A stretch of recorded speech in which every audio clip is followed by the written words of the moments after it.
Welcome to a brand new episode of the Bold Take Podcast. I'm Austin Hill. With me, as always, is Austin Wader. And we are back talking NBA playoff action. And we're going to do a little recap of the second round as well as looking ahead to the next conference finals matchups where we've got some interesting face-offs here. But we look, the one seed, Oklahoma City Thunder, advanced in the Western Conference over the New Orleans Pelicans to face the 5-seeded Dallas Mavericks. And look, the Mavericks really had to claw in that series a little bit against the Clippers. But it came down to some typical, in this era of the Clippers, timely injuries that seemed to kind of benefit this Dallas Mavericks roster and help them get down. Not to say they're not talented enough to have gotten through it, but certainly it always helps. Yeah, it definitely did. Those two teams matched up in this most recent round, which came down to a thrilling 6-game series where the Dallas Mavericks got it done in this series. And I think the thing I was most impressed with is it really felt like how good and how dominant the Thunder were. The Mavs always had an answer. Yeah. I mean, that was my big takeaway going into the series. Well, my thought going into the series, in which I had a talk with one of my friends who's a Thunder fan, I said, yeah, y'all got Lou Dort. He can lock down, Luka or Kyrie. Who's going to step up and try to guard the other one?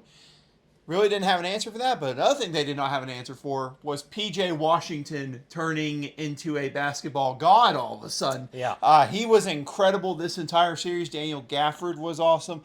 The big thing that impressed me about Dallas, though, is, their defense. Their defense was incredible for their standards entering in this series. And it was phenomenal. But, I tell you what, whenever Game 1 happened, you felt like the Thunder had control. Game 2, Game 3 happened, Dallas has control. Game 4 was where I really felt the Thunder had a shot in the series. Because they went on the road in a game where they were down by double digits most of the way. And it's like Dallas is going to go up 3-1. They're going to win it in 5. But no, the Thunder answered. And I thought for a second, I was like, hey, that's how you grow up and win those type of games. You win Game 5 at home, you close it out. Well, then the Mavericks came ready to play in Game 5 and had to claw their way back. Game 6 was epic. It came down to the wire. Even though it was a correct foul call at the end of that Game 6, I hate that series is decided on a foul call. Yeah, you can be upset kind of how it happened all you want, but it was a foul. I think an argument that the foul didn't occur is just ludicrous. I mean, you can't grab somebody's wrist. And, there's literally a picture with him having a full grasp of his wrist. Yeah. I hate that that's what decided the series, but at the same time, don't foul in that situation. I don't know what else to tell you. But no, credit to Dallas for this, and credit to them for their trade deadline. We really didn't talk much about the trade deadline for them, but P.J. Washington, Daniel Gafford have been game changers to bring them extra help. Absolutely, and they've really kind of found the key that they've been looking for in this whole Luka Doncic era, and that's bigs that can really thrive playing with Luka, guys that can get open, knock down, or a guy like P.J. Washington who can play a little bit down low, a little bit outside, where he really stepped up in this series, was hitting some big shots. It was incredible. Yeah. So that they tried it with Porzingis. They had Boban for a little bit, and they were just trying to find an Christian answer down Wood. low. Don't forget about him for a bit there. So they were trying to find this answer down low, and instead they went ahead and did a little bit of Moneyball, and did it as a group effort. Why not do it why not build him in the aggregate? Build the perfect big man that way. Giambi's on base percentage was the. You want me to point? You want to speak to you? Yeah, when I point to you. Yeah, exactly like that. They decided, let's build the perfect big man in the aggregate. Let's get one guy who can do, who's very athletic down low, can play some defense in the form of Daniel Gafford. Yeah. Let's get a guy who can stretch it out a little bit and make his impact on the outside in P.J. Washington. And I think that's really been, like you said, we didn't talk about it a lot, but they seem to have finally found the keys in the front court to take some of that pressure off Luka Doncic. Yeah. And another one, Derek Lively, another rookie. When in and out, foul trouble occurs. He's been phenomenal for them as well. So, we knew Luka and Kyrie were going to be the key, but at the same time, these guys stepped up when it mattered most, and that's what it takes for teams to be successful in the playoffs. Absolutely. So booking a spot in that conference finals. Then the Mavericks ran or my fault. The Timberwolves ran through the Phoenix Suns. Just one of the more incredible displays we've seen in the postseason. Oh my gosh. The Nuggets really were a team that didn't really look like they were ever winning against the Lakers, but somehow came out on top in that series. 4-1? Yeah. So Even though the Lakers were winning at halftime in every single I game. think pretty much 4 out of the 5 games they were up by double digits at half. So, I mean, that doesn't tell you the championship pedigree of the Nuggets to finish the job in 5 games. Absolutely. And these two teams matched up in the conference semis. And let me tell you what, this was a phenomenal series between two teams that battled that tied for the number 1 seed with the Oklahoma City Thunder, and it came down to tiebreakers for these guys. So absolutely incredible stuff. And so we got to see basically, what in ordinary years would be your conference finals. Yeah. Between two incredible teams. But we've really seen, and we've talked about it before.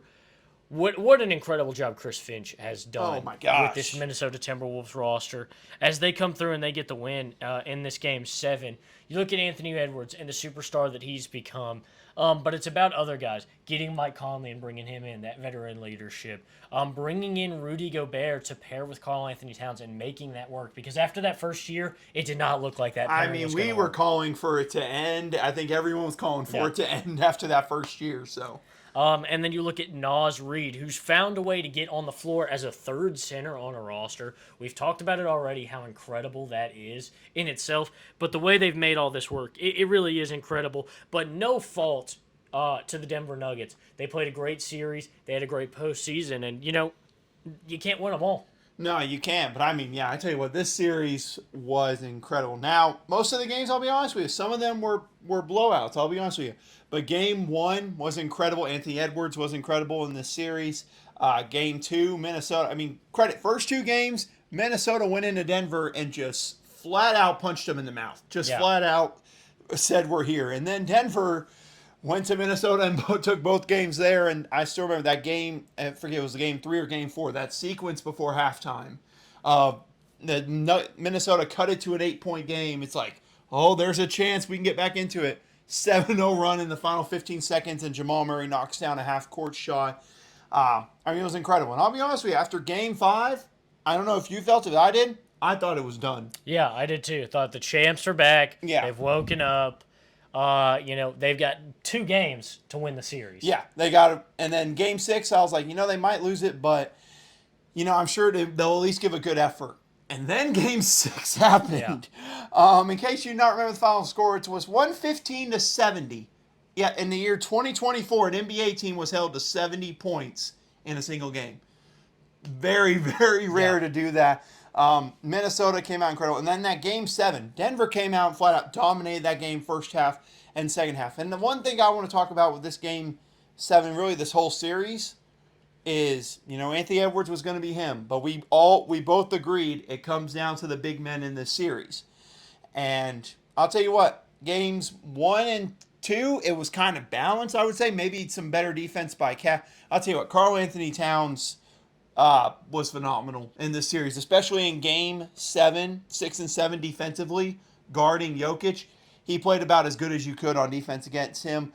Rudy Gobert, listen, all you morons on TV who want to, say that the defense player of the year can't guard the best player in the world, you could give it a try against Rudy Gobert if you're so confident. Yeah. If you're so confident, Draymond, then why is your team not in the playoffs still? You know, that's the question. Why are you not playing for your team that's not in the playoffs? Yeah. You got me. But no, that Game 7, that fourth quarter was incredible. And I tell you what, late in that fourth quarter, I'll never forget, Cat picked up his 5th foul guarding Jokic. I think it was like 7-8 minutes left in the game. And I was like, oh, great. Denver's going to go on a run. They're going to take control of this game and win. And then Naz Reid showed why he won 6th Man of the Year. He was incredible defensively, rebounding, crashing the glass. He was phenomenal. And then whenever it came time for Cat to check back in after Rudy Gobert fouled out, they just moved pieces around and they're able to win. So I give credit to Anthony Edwards, Mike Conley, and all those guys. But the big men from Minnesota all stepping up in this series against Jokic, that was incredible. And yeah, how about them Timberwolves, Austin? Yeah, and we've got a great matchup in the Western Conference Finals now between the Mavericks and the Minnesota Timberwolves. We'll touch on that a little bit more later. But last thing to touch on here with the Timberwolves is, look, I'm waiting for the day the Rudy Gobert slander ends. I mean, we're looking at a generational defensive talent. I mean, he's now entered himself in conversations as the greatest defensive player of all time. It's time to just start respecting the greatness that is Rudy Gobert because the numbers don't lie. People lie. Yeah.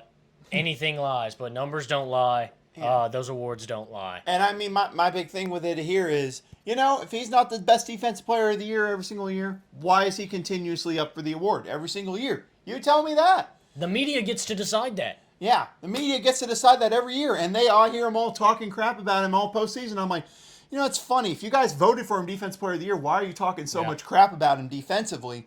So yeah, I'm tired of it. Listen, is it at points a struggle? Look, I'm not gonna lie. At points, Jokic kicked his butt in the series, and at points, Jokic had to make some incredible shots over the top of him.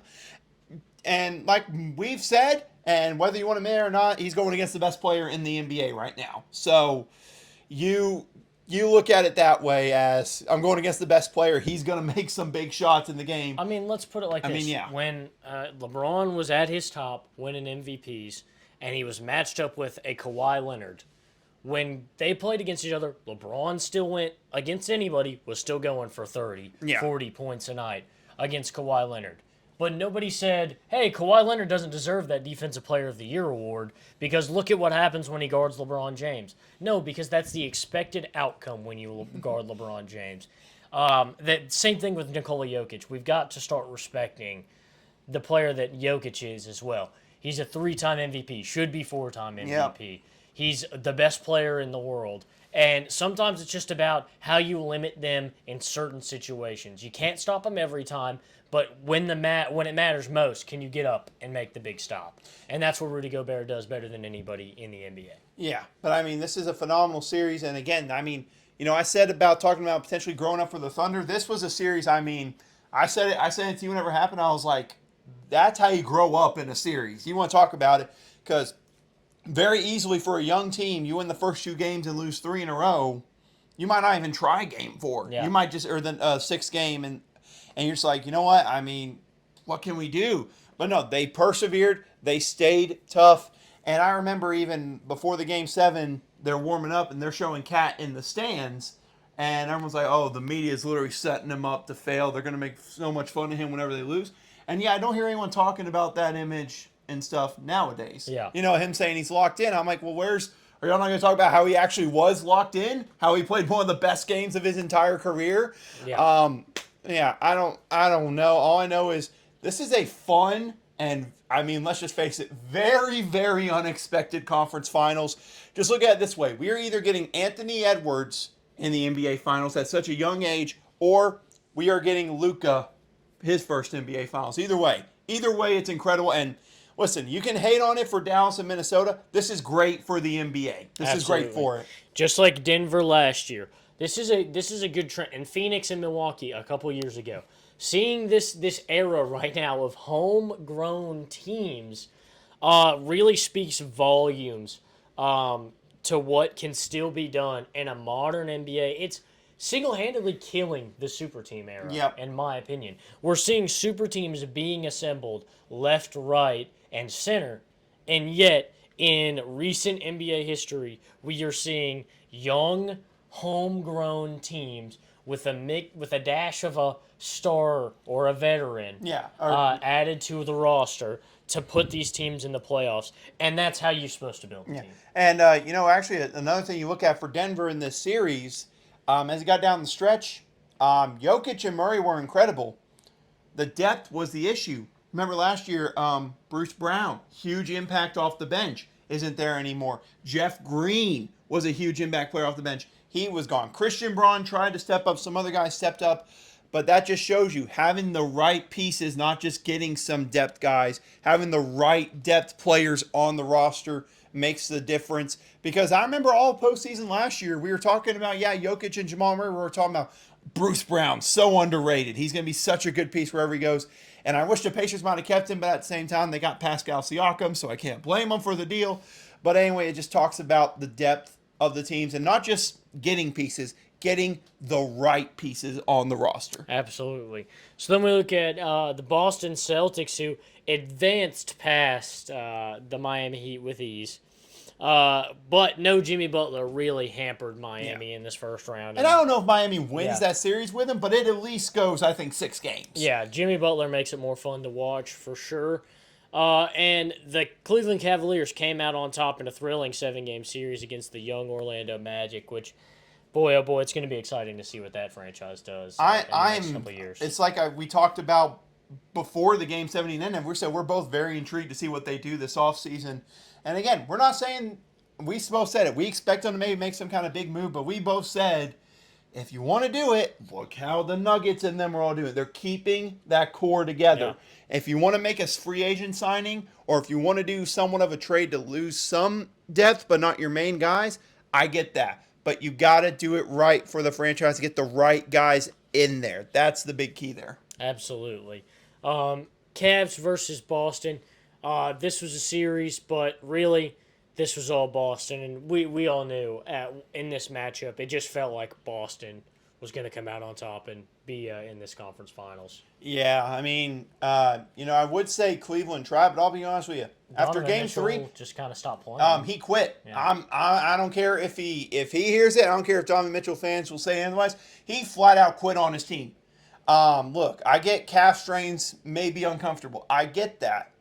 But when you're is a Game 4 at home in a 2-1 series, you muscle through. And that's the other thing with Luka. They literally had a full page of his injuries he's dealing with, and he kept on playing through them. And that's what postseason's about. It's not supposed to be like regular season where it's like, it's not nice and cozy anymore. No, you should expect. And then Game 5, I mean, flat out 3 of their 4 key players were sitting out along with Mitchell. So I was like, at least try to make it competitive. I mean, it was pathetic that they just quit, especially Donovan Mitchell. And, you look at it, when the leader quits, it doesn't take much for the other guys to fall behind it. So it's a shame for the Cavs. I don't know what they're going to do this offseason, because I thought they had a chance if they would have been competitive to give Boston a chance. But now you don't know. So now you enter into an offseason where it's like, maybe we have a chance, but we hadn't seen him fully 100% against Boston. So I don't know. I don't know. I'm completely with you there. Won't touch too much on this series. Just wasn't much substance there for them. But we turn to your Indiana Pacers versus the New York Knicks. And look, we're not going to delve too much into the New York Knicks media show that was. Oh, you mean ESPN? Yeah, ESPN. that was this conference semifinals matchup.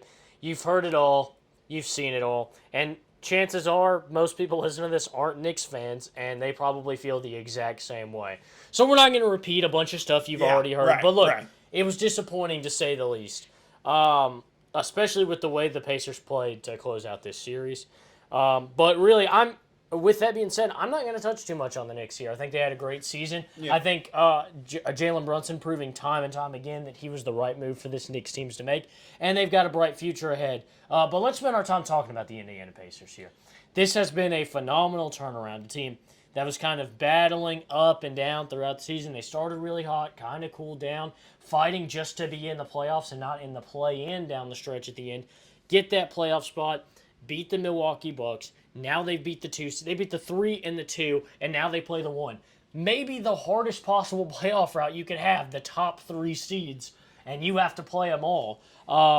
So we'll see what they're made of truly in this NBA Finals matchup. But Tyrese Halliburton has stepped up. Pascal Siakam has truly proven that he was kind of a big piece that works. That was a deal that some people wondered, with Miles Turner and some of these younger guys. Does this move make sense? Yeah. And clearly that championship pedigree that Pascal Siakam has and that postseason experience is rubbing off and helping in all the right places. I've just been flat out impressed with this Pacers team. I will try to say this as a non-biased. No, wait, that's a lie. I'm a biased Pacers fan. Of course I am. Let me just say flat off rip, for all you people, not talking about the media at all. I'm talking about, you want to play the injury card against the Pacers, and that's why they've got this far. What do you want them to do? Is it their fault Giannis didn't play a single lick in the series? Is it their fault that Jalen Brunson slapped down on a guy's knee and broke his hand? Is it our fault Julius Randle wasn't playing? Is it our fault OG Anunoby was playing? I'm sorry, we're going to take advantage of this and make a conference finals. I'm sorry. Oh, wait, no, I'm not. It's the NBA playoffs. You play who's in front of you, no matter what, and you make it work. And credit to the Knicks, because they made this a very competitive, very tough series. And I'll be honest with you, games 1 and 2, I was watching in Orlando. They broke my heart, both of them. They were both very close games down at the end, and I didn't know what to expect going home. And then game 3, Knicks are staying with it the entire time. They're staying close with it the entire time. But the difference late in the game, Pacers made a run, and Andrew Nembhard makes probably the clutchest shot in recent memory in Indiana Pacers. I still don't know how he made that three-pointer. So the fun story behind that is I was in Disney World to get to some resorts. There are Skyliners, which you ride in, and I was watching that in the Skyliner, and I had to stop myself from jumping up and reacting from shaking the Skyliner. I stopped myself from doing it, but I had to remember where I was whenever it happened, but it was a huge shot. Game 4 was a rout. It was so much fun. Game 5 happened. I picked a very good night to go to the movies. Because I was like, I don't know. And then immediately I watched the first quarter and made part of the second quarter. I'm like, yeah, I'm not missing anything. And then I watched the movie, which, by the way, The Fall Guy, not a bad movie. Ryan Gosling and Emily Blunt carried that movie. I will say so myself.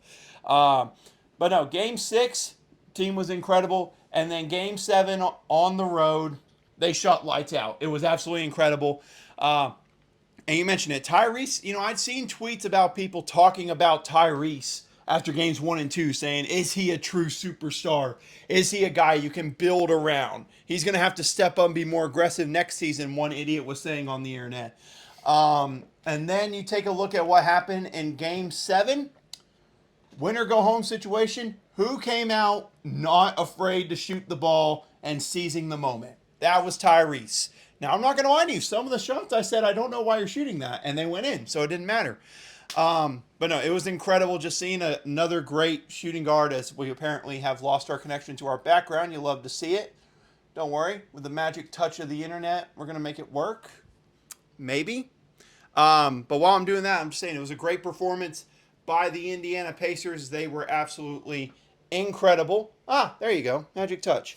I don't know why I did that, because the screen didn't go to black. I don't know. Yeah, that's weird. That's strange. That's a new one. No, it was great for the Pacers. I'm not going to lie to you. If you had told me at the start of the playoffs we'd be in the conference finals, and I feel confident we can make it a series with the Celtics, I would have been lying straight to your face. But I'm feeling pretty good now. Yeah.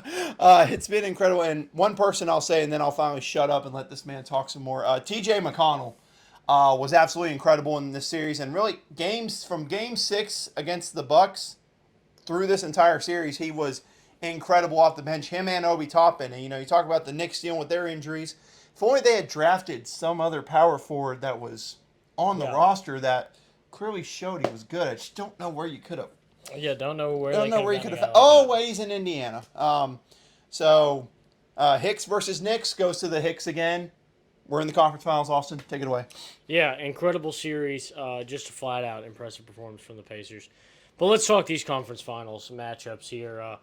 And let's start in the Eastern Conference. We've got Boston versus Indiana. First game tips off tonight on ESPN and ESPN2. Your New York Knicks broadcast will be on ESPN, and on ESPN2 will be the regular broadcast, I've heard. But, man, this is an interesting matchup because, if you're a basic casual basketball fan, you probably had the Celtics making it this far. If you're a real basketball fan, you might have had the Celtics making it this far. This is kind of the expected outcome for a 1 seed, is to get this far. Yeah. So now it's about what can Boston do to get over the hump in the Jason Tatum and Jaylen Brown era. 1 NBA Finals appearance, and it's a loss. And look, and let's just be flat honest. With the way the Game 7s worked out for the Celtics, they're probably going to be favored to win they're absolutely favored to win the title at this point. Absolutely. They absolutely should be favored. I honestly think that as they got to play the Pacers, but no disrespect to the Mavericks, Timberwolves, or Pacers, but this should be Boston's to lose, but we have seen in the past when it looks like it's Boston's to lose, they lose it. they just seem to just drop the bag. I mean, they played an 8 seed in the conference finals last year. Looked like you had a pretty clear chance, and then we saw what happened in that series. So, I mean, it should be theirs to lose, but I mean, we got an incredible Final Four. I don't know how many people would have gotten all 4 of these correct at the start of the Yeah, playoffs. that would be something. I'd love to know who was picking that. But look, Boston's a great team. The Pacers are a phenomenal team. I think this is going to be a super fun matchup. And let's not forget the way the in-season tournament ended between these two. Yeah, I think that's where it might have sparked something between them, and that's really where, yeah, just going back to the Pacers, I think that's where they realized that's where they had a chance to be a really good team, playing these big moments, getting to the championship of the play. And I'm not saying it was like a big deal to win the play, but it was a big deal on the broadcast. So I give them that, and they took advantage of the huge moment, and now they played the Celtics team, who they've won against, and they played well against in several points during the regular season. And this is also personal for Andrew Nembhard. I'm excited for him because people forget Revenge game. Malcolm Brogdon trade.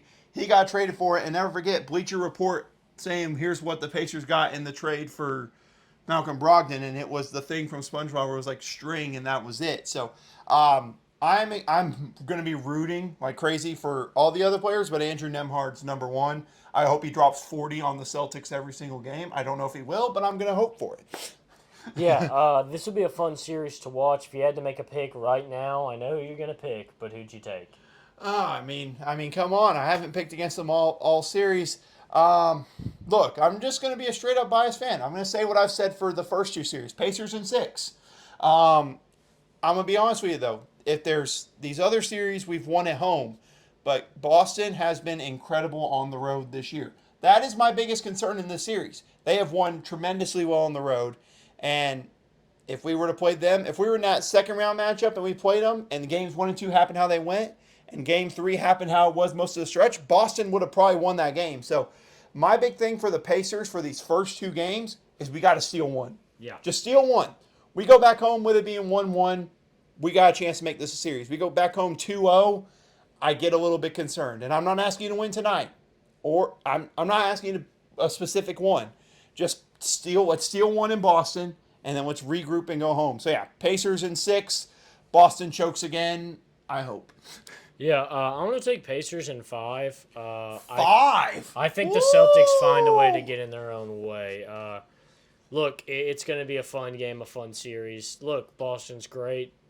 They're a fun regular season team. But in the postseason, they always find a way. No matter where they end up, they find a way to get in their way. They trip over their own feet. They can't dribble with their left hand. They take bad shots at the end of the game. It's just statistical stuff you look at that matters so much, especially when a team plays as gritty and as tough as the Pacers do. It's going to come down to your shot selection. It's going to come down to which hand you dribble with. It's going to come down to your shot selection at the end of the game. Definitely. And I think a big thing also when you look at this series, as it again goes off, I am amazed what is happening with our background here, folks. I apologize. I don't know what is happening. You love to see just technical difficulties, and you talk while the technical difficulties are happening. It makes it 10 times more fun. But, I mean, the big thing for me in this series, taking a look at it, is the backup point guards whenever the subs come into the game. That's Derek White against TJ McConnell. When those two are in head-to-head, who takes the advantage? Because let's face it, both have been red hot this postseason as this computer continues to act like a piece of garbage. I don't know what is going on with it. But either way, this is going to be fun, but I think those 2 bench point guards have a chance to really make it a fun series, along with the stars on both sides, obviously. Absolutely. Now let's take a look at this Western Conference Finals. We've got the Timberwolves, we've got the Mavericks, and this is maybe the most I would be so happy either way. Yeah. Just because it's, Anthony Edwards is kind of ahead of schedule in his career. Look, a lot of people thought that he'd never really amount to being a superstar in the NBA. Thought it was just all athleticism. Right. And that he'd be, a bust, really. But with Luka Doncic, it feels like this long-awaited arrival to the NBA Finals, and so being able to see him make the NBA Finals would be something incredible. But look, neither of these teams can look ahead to the NBA Finals right now. This is going to be a tough matchup. These are two really good, really incredible teams that are outperforming their expectations coming into the season, their expectations as the season wore on, and their expectations coming into this postseason. These teams have really rose to the top and showed what they're made of, and it is going to be truly an exciting matchup between these two. And now we have a random black screen behind us. I don't know what is going on with this thing. Let's just try it again. No. You know what? If it's just a black screen, we're going to leave it at that. Because at this point, maybe I just grab the remote and I turn it off. But I'm going to talk to you while I'm off screen. That's going to make this even better. No, this series is going to be a whole lot of fun. I can't wait to see what happens in this series. Because there's many factors with this game. You got to remember. Number one, a big factor, they have not played each other since the trade deadline. Which means this Timberwolves team has not had to face off against P.J. Washington in Dallas, Daniel Gafford in Dallas. And Minnesota won 3 of those 4 games. Guess who missed 3 of those 4 games? Kyrie Irving. So, I mean, you want to take a look at regular season, help you decide that pick, that ain't going to help you worth the crap in this series. You might as well just throw that book out. But I tell you what, I say it again with Minnesota. I've said this since the beginning of the playoffs. This is the early 2000s Pistons vibes with them. And to me, this comes down to the big man matchup. And obviously, Anthony Edwards sounded like he said he was guarding Kyrie Irving for this series. So I'm excited to see how that goes. But this will be a fun battle. But to me, it comes down to the big men. I think Derek Lively needs to step up even more when going against Cat and Naz Reid and Rudy Gobert. And I just don't know if the Mavericks center matchup goes well. I think Luka and Kyrie can go crazy, but how will the rest of that Minnesota defense go against them is my ultimate key in the series. Yeah, I think big thing to me, obviously, you look down low. I'll touch on something you didn't quite touch on, and that's I wonder Anthony Edwards' defense, how that's going to hold up. Because, look, I trust Mike Conley to guard whoever he's going to guard. But like you said, it kind of sounds like Anthony Edwards is looking to guard Kyrie Irving in this series. And so, to me, it's going to be, how does his defense step up? Because he's not known as a defender, but his defense looks really, really good so far this playoffs. Can he keep that level up against, a guy we're talking about as being Hall of Fame caliber in Kyrie Irving? Can he step up and make the big stops? And I think that's where it's really going to be important, because as much as you're going to look for the big men to keep this game close, at the end of the game, if these games are close, who is Dallas going to be looking to put the ball in the hands of? Kyrie Irving or Luka Doncic? And who are they going to attack between Mike Conley and Anthony Edwards? I'd be looking to go at Anthony Edwards, at least early in the series. Yeah.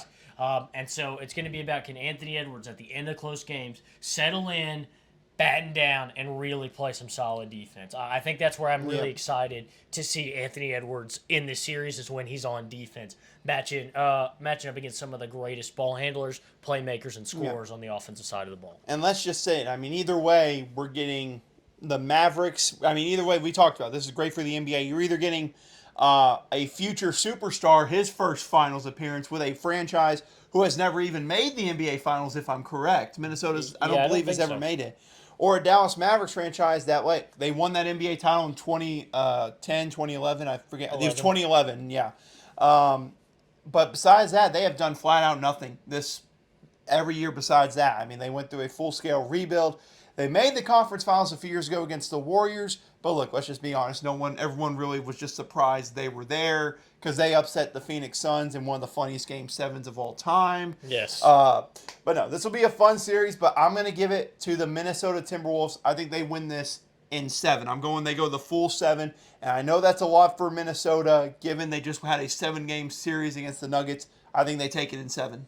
I think it's a 7-game series, but I'm going to go with the Dallas Mavericks in this one. I think Luka Doncic is going to average a 40-point triple-double in this series. I truly do. See it. I think he's going to take it up to another level. I think he's thirsty for the NBA Finals. Look, like you said, last time they kind of lucked into the situation and they were kind of surprised, just like everybody else, that they were here. Here, this time, you're matched up against the Timberwolves. I think the Timberwolves are good and a great team. I think this year has set the tone that this is going to be a team that's back to this point for the next couple of years in their history. But I think this year Lucas says, look, we're not facing a former champion. We're facing a team that's inexperienced, and we're not facing, this superstar loaded team. Yeah. This is the best chance I've gotten in my career to make the NBA Finals. He's going to capitalize. Yeah. I like Dallas, Indiana. Okay, I'll take either one as long as it involves Pacers. Yeah. If it's Pacers versus whoever, I could care less. I mean, either way, it's going to be a fun NBA Finals. And again, the big thing I want, just looking ahead to the NBA Finals, I want that aura around the NBA Finals back. You know what I'm talking about? It's been an exciting postseason, and I'm exactly with you. Look, there used to be a different kind of feel to the NBA Finals, and it's kind of faded away as of late. And now we get a chance to maybe see some renewed hype and some renewed attention into the NBA Finals. I'm definitely excited for what's to come. I mean, if you want my honest opinion, I think what the NBA would specifically want, I think would be a Mavericks-Celtics Finals. I agree. I mean, you would have Luka and Kyrie going against Jaylen Brown and Jason Tatum. I think that's what they want. But guess what? They don't get to choose it. We decide this on the court. I can't wait to see both of them starting tonight. Pacers, let's go. Yeah, I mean, last year they wanted Boston, LA, and that didn't happen even close. It's going to be exciting. I'm so excited. I hope you guys enjoyed the episode. I hope you guys sit down, watch some NBA Finals, or NBA Conference Finals, and then the NBA Finals, because this postseason has been a treat. And right now, it's the gift that keeps on giving with these matchups. That's Austin Waiter. I'm Austin Hill. Don't you even think about it, sir. What do you think you are doing here? We're not short. discussing the college football video game trailer. You're right. How could I forget? How could I forget? How could this man? I'm kidding. This was planned. We're good. But no, in case you are not a college football fan and you're watching us, number one, how did you find us? Yeah, we do a lot of college football. I'm amazed you're here. Thank you that you're here. I'm not saying you shouldn't be here, but I don't know. We did a big investment into college football this year. If you went in down, and I did that recently, I just went back and listened to some of the episodes. I'm not gonna lie to you. Sometimes we sound really smart. Yeah. And then sometimes we sound really stupid. But when now, those were so much fun. But we've hinted at for a while. The NCAA video game came back. This was reported. When was it? The first official report that it was coming back. When the NIL hit, EA announced. So 2 years ago, or 2 or 3 years ago, EA was like, "We're back in. We're gonna do it." Yeah. But they've been dilly-dallying, taking their time, and then obviously it was supposed to come out last year, and they delayed it all the way until this year. So we've known about it for like 2.5 years, I want to say. But it felt good to actually see it. Yeah, they gave a full trailer. That's online, obviously. Go watch it if you want to. People have already broke it down. They've already did a full report talking about all the game modes. There's been screenshots. Obviously, look, let's address the obvious thing that people want to talk about. Will it be a Madden reskin? And people are like, well, the players look like Madden and the tackles look like Madden. Yes, EA is going to use a football game for some of its mechanics. Yeah. I'm sorry if you thought that they were just going to build it completely from scratch. If they were to build it completely from scratch, it might have taken an extra 2 or 3 years with it. I mean, look, I'm not saying it's going to be Madden reskin because if you read the article, they talk about it will feel different. But the player archetypes might look like Madden. Some of the stadiums will look like Madden because some of the stadiums are in Madden. I don't know if you're just wanting a completely different feeling, though, when it comes to presentation and what the game will have, then this is the game for you. Because the trailer made it look incredible. I'm just ready, Austin. July 19th is right here, and that's a lie because it'd be July 16th for me because I've already pre-ordered that game. I will be pre-ordering it. It will be July 16th for me as well. Yeah, but it's an absolutely looks incredible. My big thing, obviously, dynasty mode is the big question for everyone. That's the center of attention in the college football world. The deep dive into dynasty, I think, could definitely tell how much money this game makes. Absolutely. If they do it right, which I'm hoping they do, this could be even more incredible than what it is. And obviously the transfer portal. How is that going to get involved in it? I don't know. You never know. We might just start a gaming channel and we just post rebuilds. I don't know. You don't got to tell me twice. We figured out how to get it done. Absolutely. Okay, construction and process for the bold take. We might get back to you. Yeah. Ideas always forming here. Yeah. But yeah, my big thing is, like you said, the Madden reskin. And look, I'll come from you from the more pessimistic side. It is there are certain things that are a little more concerning to me. I think they've put a lot of time and care and effort, and I think it's going to be a different game. But let's address some of the obvious concerns. It's going to be on the same engine as Madden. That'll be a first for the NCAA franchise. Yep. In the past, when they were doing both at the same time, it did have its own engine.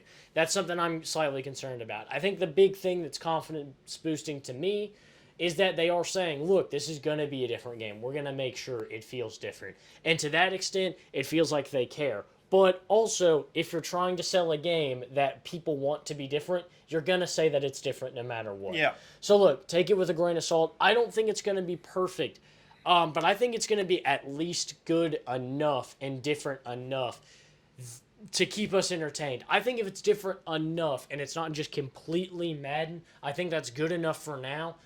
Because look, as soon as this game comes out, they start on the next one. Yeah.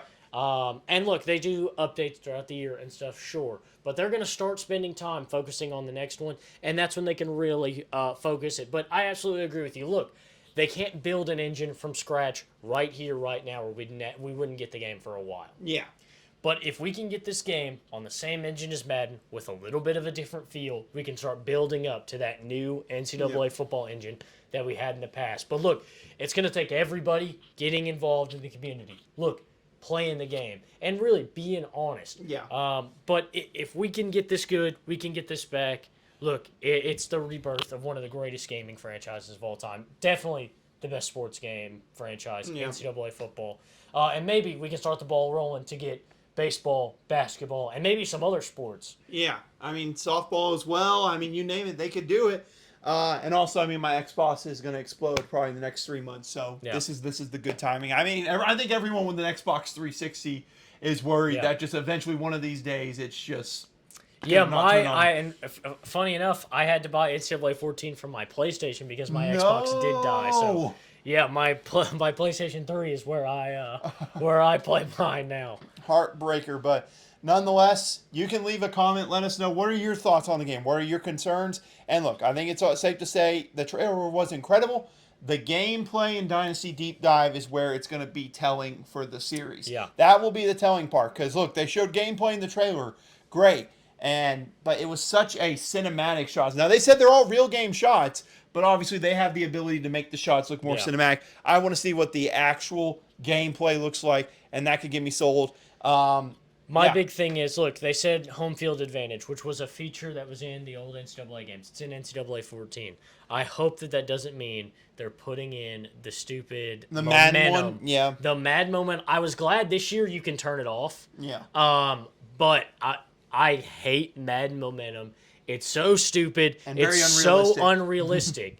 When the crowd gets hyped, people don't immediately start fumbling the football every time they touch it. And they don't randomly get told what routes are going to be run by another team. Or when you throw the ball, everybody doesn't immediately be like, oh, I know exactly where that's going. Yeah. So, yeah, I hope that doesn't mean momentum's coming. I hope that means it's the old school home field advantage that we're used to seeing. Yeah. Give me that shaky absolutely shaky field. Cam. Guys sometimes forget their routes or run the wrong routes. I'm okay with that. And one big thing that I remember from the NCAA games and from playing it and watching it, if it's a fun feature in NCAA 14, you're seeing your quarterback that's got great awareness. He can audible so quickly at the line of scrimmage. You have a true freshman starting low awareness. They can't audible at the line of scrimmage in the game. I don't know if you realize that. I did not realize that. If they have that. a low enough awareness, you can't audible at the line of scrimmage. That's just wow. That's a tiny little and that's fair because as a true freshman, you don't know everything as well as a senior calling the plays. So I'm interested to see what touches. I am disappointed I did not see any crowd storming in the trailer. I'm hoping to see some. If not, that will be one of my disappointments. But who cares? College football's coming back. We've talked enough to you. We've talked enough about it. It's safe to say, look, we're excited about it.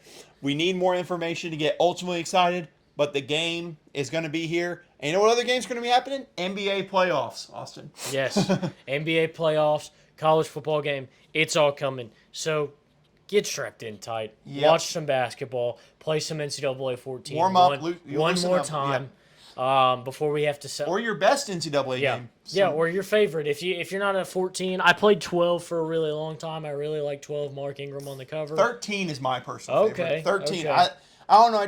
it feels more realistic to me than 12 or 14. No disrespect to them, they're both fun, but 13's my go-to. Absolutely.